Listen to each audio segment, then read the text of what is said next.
again, and welcome to the Author Roundup.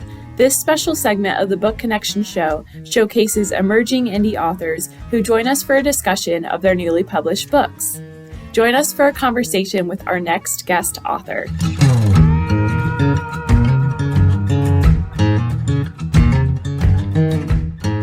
Hi, everyone. Welcome to Author Roundup. I am your host, Emma, for today's episode. Today, we have self-published author A.G. Castillo. He is the author of the 6-book Valiente series. He is also the winner of 2022 Firebird Award, the 2023 London Book Fest Award, and the 2003 International Book Award. And he is here to discuss his latest book in his series, Hearts and Heroes. Hi, Andy. How are you today? Hello. I'm good. Thank you for having me. Yeah, of course. So your latest book is Valiente Hearts and Heroes. Can you tell us a little bit about your latest book of your series?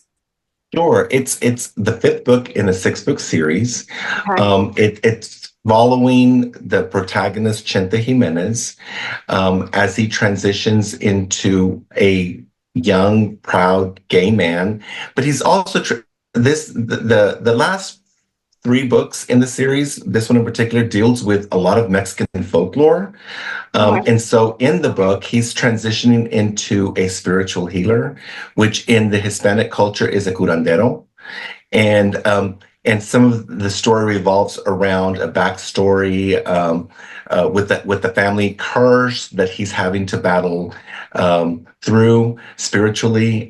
He encounters black magic, things like that. So yeah, it's kind of fun. Okay. And so your first book in this series, that one came out in 2021, right? It was Yes. Courage and Consequences, correct? Mm-hmm. That's correct. And then the previous one was Sins and Secrets. So where did the last book leave off, and where did this one begin? Well, what Sins and Secrets was book 4. Hearts and Heroes is book 5. And Sins and Secrets left off where he is having to save his mother from a spiritual attack. And it leaves off where you don't know if he does or doesn't. So that's where the beginning of Hearts and Heroes begins. Okay. Yes. And previously in your first couple of books, he was like valedictorian. It was, it's a small town setting, right? So he's still in high school, has more of the themes of, love and being in high school, and then danger. So what made you go into this or these couple themes from your previous book and this book, more of like spirituality and superhero and things like that, superhero gifts? What inspired you for that? That's a great question. I actually love that question. I think when I initially began the series, it was going to be a trilogy. And then as I finished book 3, I realized that the story hadn't been told yet. And some of the things that I pulled from for books 4, 5, and 6 are experiences that I've encountered, that my family have encountered, that families have encountered. And I just thought that the next 3 series would be something more on a cultural basis, an awakening of maybe trying to broaden my readers into my audience, into something that maybe they're not familiar with, which would be the Hispanic culture. That's kind of my focus on the last 3 books. Okay. And then so the main character, Chente, he's transitioned into a spiritual life, ancestral spiritual life. And so can you share like what the transition like meant for him and his character, and how it reflects like a broader theme of like identity and belonging in his culture? Absolutely. The character Chente, as he transitions into, now he has a boyfriend who is not of Hispanic culture. And so the struggle between the culture, not understanding what the Hispanic culture is about, and Chente being so engrossed in his culture is something that kind of throws a wedge into the relationship. But it's also about he's transitioning into a life. I mean, his family, there's a series of curanderos within his family, his ancestors. He just happens to be one of them. And he Mm, doesn't know it. His mother explains it to him. And there's a lot of chaos involved in it because, as he transitions, as he learns about his spirituality, mhm. there's a lot of conflict within his relationship with his boyfriend. Okay, and for listeners and readers, so you have a book called Flames and Fury, and that is when he's in high school, and his boyfriend that you mentioned, Aaron Doss, used to be his tennis coach, and Mhm. and yeah, so they rekindle or reconnect. So spoiler alert, sorry. Not to read more. But yeah, so that's the boyfriend that you mentioned, Aaron Doss, correct? Right, that's correct. Yes, and that was part of being in education. There's a lot of things that you see and a lot of things you experience. Being an administrator Mm, in education, you encounter lots of different scenarios. And so what I did was I incorporated some of those things, some of those themes, some of those same scenarios into these books, especially mhm. the first three books when it dealt with high school. Yes. Yeah, I love that.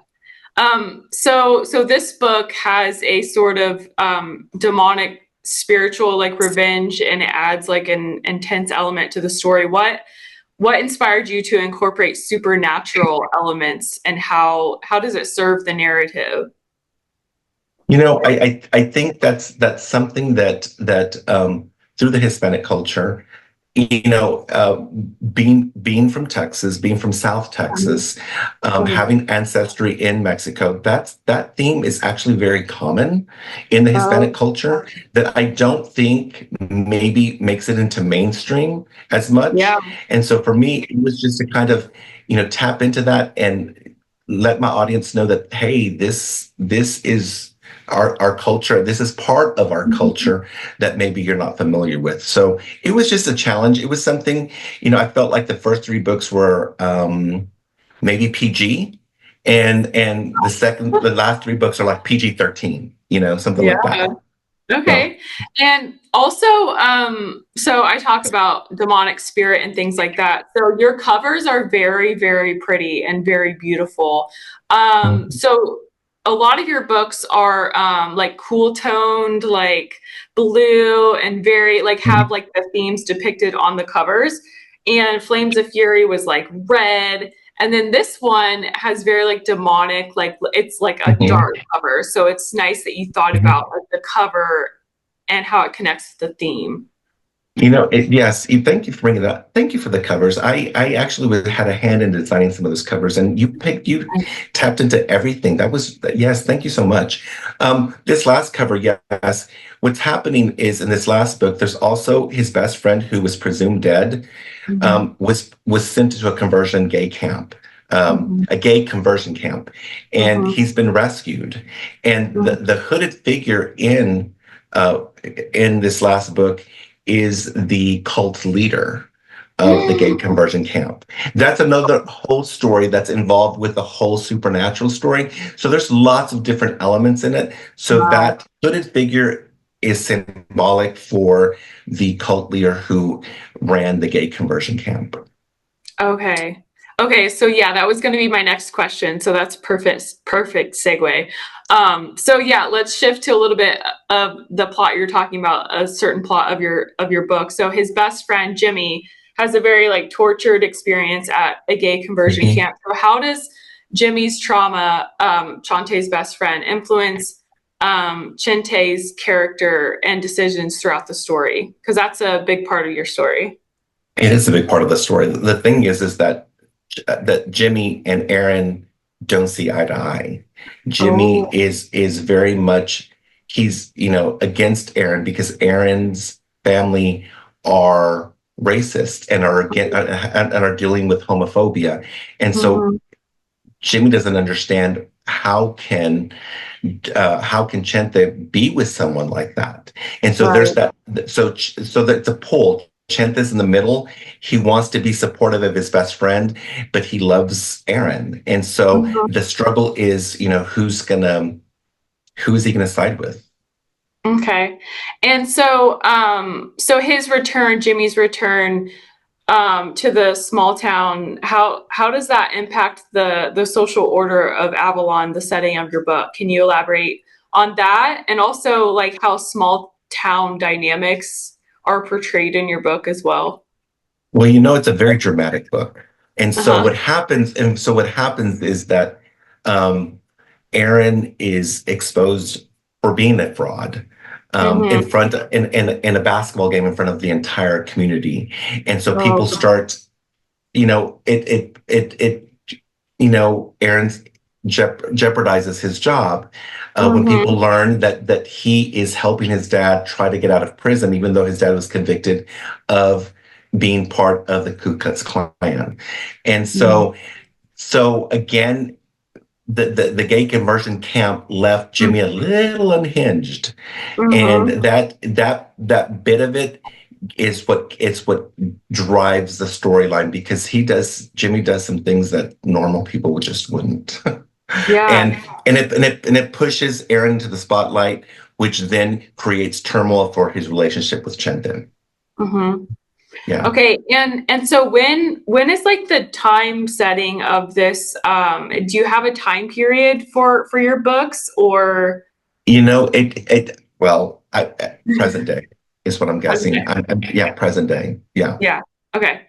And so where is Chente at this point in his life? So for example, I keep going back to Flames of Fury, but he was in high school then. So how many years later is this book, and how old It, is he? he's 19. Okay, so He's, it's very he's after. yeah, so it's the year after. Okay. He's in his first college. He's gone off to college. He's back for the semester for, the holidays, and this is when Mhm. it all transparent. So he's in his first semester at Stanford University. Okay. Okay, so then let's talk about like maybe like a theme or what you hope readers get out of Chente. And so this book is a lot about protecting the ones that he cares about, Jimmy. So what message do you hope to convey to readers about, I guess, like resilience and like hope? Absolutely. It is about resilience. For me, the main theme, the central to the story, well, Chente is the lead character. It's about the relationships he forms with his family. It's a family that fights hard but loves harder. Mhm. It's a family that are very opinionated, but when push comes to shove, they stick together. It's Mhm. about a group of friends who are, who go through it thick and thin. It's Mhm. about loving unconditionally. It's Mhm. about there's going to be obstacles in your way, and you're just going to have to fight through it. It's about being resilient. What Mhm. I hope they get out of it is just that, what life is going to throw several curveballs at you. It's Mhm. how you step back up, get back up after it throws your curveball, and keep moving forward. That's Yeah. what I hope people can get out of the books. Mhm. And so you've written 5 books now, and your books in your series individually have a lot of amazing themes. Some are the same, some are different. So what do you view your target audience being? Like who did you envision picking up your book from a bookshelf in a bookstore? I was hoping young adult, Yeah. more so like teenagers up and through your 20s, college Yeah. age. But what's funny is, and it may be just because I'm their brother, but like some of my older siblings, because I'm number 12 of 13. I'm one of the younger ones in my family, Oh and my yes. And yes, God. and so some of the funny part about that is that some of the family scenes, some of the arguments are very No. authentic. Yeah. Um, they're very authentic in that I was afraid to have my family read it Yeah. because yeah, I used our Family family. drama. Yes, I used family drama to.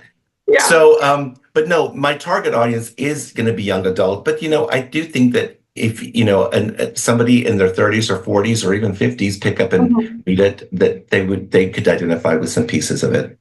Yeah, of course. And so this is book 5, so you have one more left, right, of the I series. do.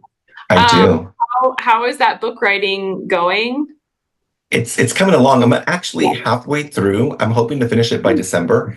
Okay. But yeah, it's coming along. There's going to be a lot of surprises, but it's going to tie up so many loose ends at Nice. the end, and it's going to be some. Yeah, there's going to be some surprises. I'm excited. Okay. You want to share any surprises or any plans or anything for him and his characters or any themes or just keep it?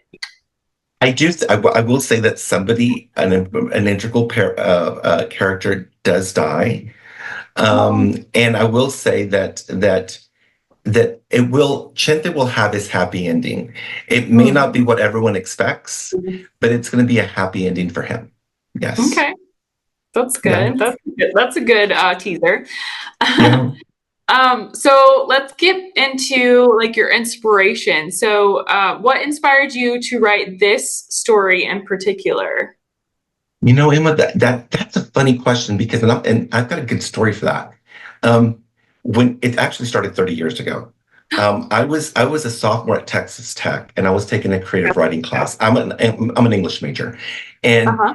and so our final assignment was to finish up the short story we've been working on the entire semester and submit it, and that was going to be my final. So I submitted Hmm. it, and the feedback I got back from the professor was this would be a great first chapter to a novel. Well, I'm Oh, 20 years I'm 20 years old. You know, I'm the last thing I'm living my best life. I'm having a good time in college. It's just yeah, not gonna no, it's not you're gonna not going to happen. be in your room writing a book. Like, Right. thank It's you. just not it's not gonna happen. But about 30 years later, I'm moving from house to a different house, and I'm Hmm. rummaging through things and getting discarding things. You know how you do when you move. Yeah. And I came across this, and I was like, oh wow. And so I read my short story, and then I still had the note attached to it. And Oh my that's actually what got me. I'm like, you know what? I can do this. My life is slower now. And God. that's how it started. That's how the whole series was Wow. born. That's Just like that. amazing.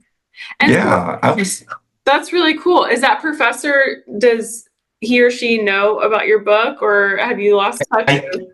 I've lost touch with them. I think she's passed. Oh, okay. So Oh, yeah, so I think she's passed. oh. I bet she would love it She was though. I say it was almost providential because Yeah. through all the boxes that I'm going through, I end up with this box and I end up pulling this folder and I'm thinking, oh wow. And that's how Valiente, the Yeah. series started. Yeah. So yeah, Yeah. I thought that was a pretty good story. Oh my gosh, yeah.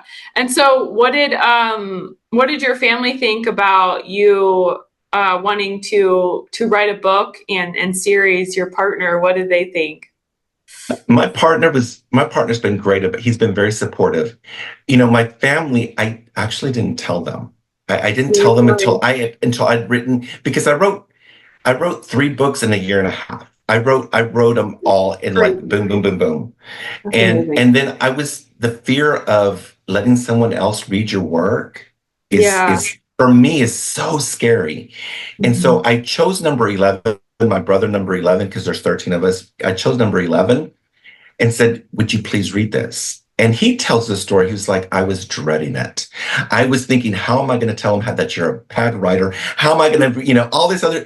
And so, but he read it and he was like, and it took him, he called me a few days later. He was like, did you really write this? And I'm like, yeah. And I'm like, yeah. And he's like, it's really good. And so that is actually what gave me the courage to continue to pursue the Yeah. actual publication and stuff like that. So Yeah, yeah, the validation was really nice yeah, of it. Yeah, yeah, especially yeah. coming from, a sibling is great. That and this sibling's the most, he's brutal. He's brutally honest. And so I was like, if I get a compliment from you, I'm saving that. So Yeah. yeah, it was great. Oh, that's so sweet. And so for this book, is there anything that sparked inspiration as far as the themes that you chose to pick? Like a lot of like loyalty, like the relationship between Jimmy and Chente, and also adding like cultural heritage like as a theme into it. Right. No, absolutely. No, the culture piece, I know that most of my, I already have the idea of what I'm going to write after the Valiente series. It's going to be very Yeah. cultural. I've always Okay. wanted to write something that has to do with the Hispanic culture. I feel like Mhm. oftentimes, as an English teacher, I never had, we were never, I felt like the Hispanic culture was never represented equally. And Mhm. so for me, that's always been something that I've wanted to do. So I Yeah. know that it's always going to be cultural. It's always going to be family oriented. Mhm. And for me, just tying in, they say write what you know. And so Mhm. that's what I started off with. I wrote Yeah. about high school, which was what my profession was. And I wrote about my family, which is integral part of who I am. So I think I'm going to carry on those themes as well in my Nice. other books. And so you said you wrote 3 books in the span of a year and a half, which is crazy. That's amazing. Yeah. So when did you start this book and how long did it take you to finish this book specifically? This book, I want to say maybe it took me to write maybe 4 months, and then going through the publishing and going through the editing because Yeah. I always want to have it professionally edited, and so going through that process, I would say overall the process maybe 6 months, seven Okay. months. Okay. Yeah. And what was your writing experience like for this book and for your other books? What do you like? What is your routine like, or is there anything that sticks out of your writing experience that you? Sure. I'm a morning person. Mm. My partner is not, which is a blessing. We have two dachshunds that are like so spoiled. And so for me, getting up at 4:30 in the morning and writing till about 10 in the morning before they get up Wow. was kind of my process. And after Mm-hmm. that, life begins, and I Mm-hmm. just don't have time after that. But taking Yeah. that time to do that is what I do. And then obviously the scary part of all of that is finding the acceptance, finding is my voice good enough? Is my writing good enough? Is my message, does it have merit? Those fears too are part of the Mhm. writing process. So yeah. Um, do you have a favorite part of this book or a part you enjoyed writing the most? The family scenes, I'm telling you, you need to read those. The banter between the brothers and sisters are so So real. real. So real, so real. And my sisters, a couple of them who have read it, or will call me and say, "You really put that in there? Are you kidding me? You really did?" And I'm like, "Well, it happened, Feel and it. it fit the story, so why not?" Yeah.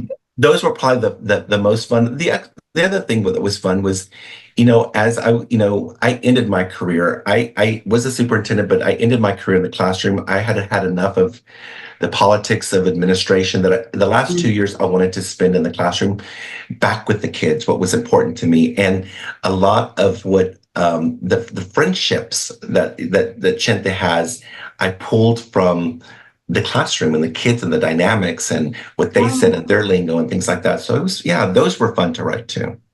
Wow. I love how intentional you are about your writing and you really write like what you know and your passion and there's so many Mhm. elements of your life that come across in the book. Mhm. And I Mhm. really like how intentional you are and like purposeful you are about like the Yeah, scenes and then you just said about relationships. Like that's really yeah, amazing. yeah. Thank you so much. I appreciate that. Thank Yeah. you. And so do you have a favorite book in your series? Good question. I probably will say Courage and Consequence is the first one. That Okay. was my baby. That's my baby. I mean, I'm Maybe. like, that's what that was probably they're all and they're all authentic, but that was I truly poured my heart into that one. Some of those Mhm. experiences that Chinta goes through were some of the experiences I went through. And Mhm. so that was really important. And then, of course, after that, that was probably the most authentic book in the series. After that, I Mhm. let my imagination go There you and go. things got crazy. Yeah. So, but yeah, that was probably, if I have to pick one, I would pick that one, Yeah. Courage and Consequences. Yeah. And so you are you are an expert writer. I'm sure you've been writing for most of your life, being an English Hmm. major and English teacher. Hmm. Yeah. Have you encountered difficult parts throughout your writing process, like writer's block, or how do you deal with the difficult I points of writing? No, I do. I do. You know what? There's been, here recently, I'm getting to a point where I'm having to do a lot of research because I want to make sure that everything that I'm writing is correct. And Yeah. so for me, when I encounter something that I'm not too familiar with, I tend to pause, take a few days off, go Mhm. watch a movie, go watch some television, spend some time with the dogs, and then get back to writing 2 or 3 days later. But yes, that's been difficult. And truthfully, I think that this book, I'm very pleased with this book in that I'm very pleased that I'm going to be able to tie up so many loose ends, and I feel like I'm going to give the readers the closure they want. Yeah. So that makes it hard. But yes, it's been a challenge. But when that happens, I just take a break. I just You're have to great. take a break. Yeah. Yeah, yeah. And do you like the researching part of your book? Do you I like that? do. I Yeah. do. I do like it. And actually, what's funny is the next book, the next series that I'm going to write that I already have kind of outlined is going to take place in the 80s. And so, so having to research the music again and the Oh, dress and the that's good. lingo, Yeah. it's been fun. It's been fun. Yeah, it's going to be a lot of Yeah, that's fun. cool. Yeah. And so, what has been like the nicest feedback or review you've received about your book or any of your books, really? Um, you know, two things come to mind. Um, One of them, my readers appreciate the authenticity of the family dynamic because it Hmm. really is brutally honest. Some of those scenes are just brutal. But there's also, I throw in how we speak. There's Tex-Mex in there. You begin the sentence with English, but end it with Spanish. That Hmm. kind of stuff. I think they appreciate that. That I've had several comments about how they feels like that's authentic, and I feel blessed to have that compliment because Yeah. that's what I remember. And the second thing is last two books, the Mexican folklore that I incorporated in the curanderos, the spiritual healing, the different. I'm not sure if you're familiar, but the different, like the demon bird, which are, in our culture called lechuzas, and the black magic and the curses. I think some of my readers were surprised, but really loved it. Yeah. Yeah, that's awesome. And have you met any of your readers? Yes, I have. Actually, Oh, I did the San Antonio book fair, and I was surprised, pleasantly surprised, that people had picked up my book. And uh, because I never assume I write because I enjoy it. Obviously, I want people to read it. But there was people that had read it. I've had friends mm, who have emailed me and requested me a signed book, that they enjoyed it, yeah, that makes me feel good. It makes me feel like I yeah. did something right. Yeah. So I'm glad you found that box of, yes, I'm glad this all happened because of that. Like, and yes, you took yes, it upon yourself to write it and not stop and get it published, which is a task in itself for sure. yes, Um, yes. and so what has your partner said about your books? He's You know, read them, right? I'm going to tell you something. He started reading after I completed the fourth book, and I got Okay. on to him, and he kept saying, "I'm just scared that I'm going to be, that what if I don't like it?" And I said, "Just read them." And he hasn't been able to put it down. He read the four books. He's now on book five, and he's like, he'll wake up and I'll wake up and he'll be like, "Okay, so what's going to happen with?" And I'm like, "You're going to have to read. You're just going to have to read." But he's actually really enjoyed them, which I've it makes it good for our home life because if he hadn't, then I don't Yeah. know about that. Yeah, I Uh, know. These are a but part of like yeah. exactly. But he's been very supportive, and I'm pleased that he likes what I'm writing. So Oh, yeah. that's really cool. So what advice would you give to a writer working on his or her first book or is hoping to publish their story? What would you say to them? Write what you know, use your imagination, indulge your imagination. Um, be fearless. I mean, just write, and don't be afraid. Your voice is good. I mean, Mhm. everybody has a voice, use it. And if yours is to write, then use it. That's what I would say. Yeah, that's good advice. I feel like a lot of authors and writers, like they have, like this imposter syndrome and things like that, or, like feeling that their voice isn't, needed or that there's other books like it, but there really is no, story like yours. And if you constantly think about it, then you should just, you need to do I it, agree. right? I Yeah. agree. Be Yeah. fearless. Yeah, absolutely. Mhm. Yeah. And so do you have what was your writing or what was your self-publishing journey like? What has that been like for you? Publishing not only one, but multiple books with a self-publisher and self-publishing in general. How did you stumble upon It's, it? research. I Yeah. researched. I before I did it because I really was scared to do it. I researched and read reviews and really did my homework and finally Hmm. decided upon the self-publishing company that I'm with now, and they've been great. They've been very supportive. They've been very good, um, and it's been an easy transition to let go of it, and they take care of it, and they call me, and we collaborate on the covers, Hmm. on the editing, things like that. So for me, self-publishing has been easy. Yeah. Nice.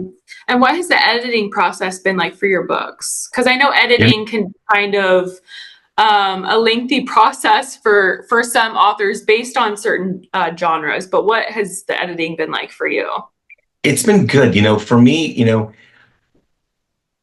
it's funny because, my family were like, oh, why do you need an editor? You're an English teacher. I'm like, it's not that easy, guys. It's not that easy. I'm like, I need a second pair of eyes because there's things Yeah. that maybe I'm not saying right, or, the tenses are wrong. And I've seen it so much that I need someone else to see it. For Yeah. me, the editing process, I appreciate it so much. Mm. I appreciate a different perspective. It gives me, I'm not one of those writers that it has to be my way. If someone comes up with a good idea or a different way of saying it that I think works, let's do it. So I appreciate it. I really appreciate it. It's been a good process for me. Yeah, I feel like with that attitude, I feel like that's why you've, been able to publish so many books and having a great relationship with your editor because of that perspective. So that's great. Thank Um, you. and so, do you have any personal or professional book goals for the rest of this year and next year? I know that you're working on book number 6, but anything else that sticks out for you?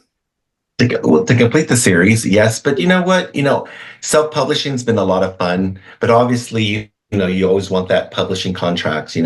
So having something like that would be great. But for me, more than anything on a personal level, is having my book. What I would love to do, being a former teacher, is having my books in libraries and in high school libraries, Um, for kids to choose to read if they choose to, for it not to be taboo, for it to yeah. be in books, in the library, for my message my message of the Hispanic awareness, of LGBTQ, T awareness, plus awareness, just to expand a little bit. But that's my goal more than anything else. Yeah.